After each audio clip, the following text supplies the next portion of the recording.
What is good, everyone? Welcome back to today's trade recap. I ended up taking two trades, and these are the two trades I ended up taking. First one was a really unfortunate loss. It was on target, protected low key bad trade. And the other one was a beautiful 1 minute inversion. I'll run over both of them. Start with the bias. All right. So coming into the day, I had a kind of I was quite neutral. I even said this on my Discord because given yesterday we were dumping like crazy. So if someone says, don't be looking for shorts at all time highs, if price presents it, why not take it, right? So I was kind of neutral, and also at pre-market we kind of started dumping as well. So I was kind of expecting like a continuation, right, towards Asia lows and potentially even like previous day lows. And if you wanted to be bullish, I was expecting a reaction from here and then longs from there, right? So going into open, I really did not like any trades over here. A lot of people, I think, ended up taking a 1 minute inversion over here. Was there one? I think. Yeah, somewhere around here, I think I saw quite a few people take something. I can't really remember. Yeah, I think this one, right? The reason why I faded this, guys, was mainly because, yeah, we're reacting off of this and this. I completely faded it, and it was like a make, it was a make long because you had a nice break even point over here. But then at the time of inversion, I was just like, bro, you're gonna move your stop to break even in like a tick. So I just knew I was gonna get break even either way. So I personally faded it, right? And I wanted more price action to play out as well. And yeah, so that was the main reason for fading it. And looking at the way we were dumping, I was like, okay, damn. Also keep in mind, the main problem with this setup was this SMT with Asia lows. ES had taken it out, but NQ did not take it. So, I mean, but the reason why I was still willing to take shorts was because I thought this SMT was just for us to rebalance into this range over here. And I was expecting us to continue bearish price action from there. But unfortunately, we obviously didn't do that. But let me go to the timer setup. Okay, and another problem with this setup was so I was really liking the reaction we were getting off of this 1 minute bearish fair value gap as well. And I thought, okay, maybe if you want to be bearish, the highest time frame inversion over here was this tiny little 3 minute gap, right? But another thing to note was the fact that we were chopping around. We were respecting this 1 minute gap as well, and we were respecting this 3 minute gap at the same time. So we were low key chopping around. So realistically, I should have faded this setup completely, but I was just willing to give it a shot given the order flow and the candle closure we got on the 3 minute. I did not take that one. I took the next candle, yeah.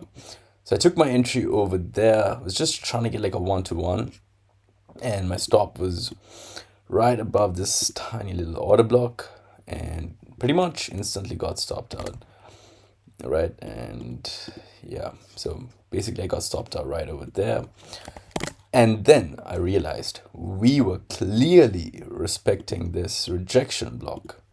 I loved the reaction, and then I quickly changed my bias towards longs, and then I was looking for longs after that, right? So let me just clean this up. And from here, right, this is something I've been forward testing as well.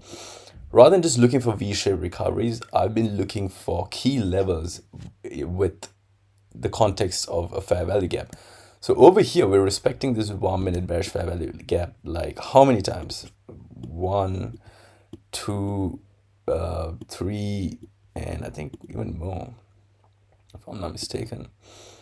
Yeah, so we were clearly respecting this gap over here, multiple times, right? And what I thought was if we do get a really strong displacement, if we get a really strong displacement through this 1 minute gap, we should trade higher. At least to this unfilled 50 minute gap, which is a good break even point for me. And that was my narrative behind this trade. And we get that 1 minute candle. Wait, I think that was a 30-second over here, but I kind of faded it. And I don't trade the 30-second. And yeah, this is where I took my entry. I loved this displacement over here, and simply entered longs over there and went break even soon after he tapped into the 50-minute gap. I was just aiming for a 1-to-1, guys. I was really emotionally stressed out for some reason today. I don't know why. I usually don't feel these emotions and stuff. And I mean, I was quite confident with this 5-minute intermediate high getting taken out. So initially my take profit was over here, but then I saw how we were edging this area because I thought we were going to react off of this tiny little wick here.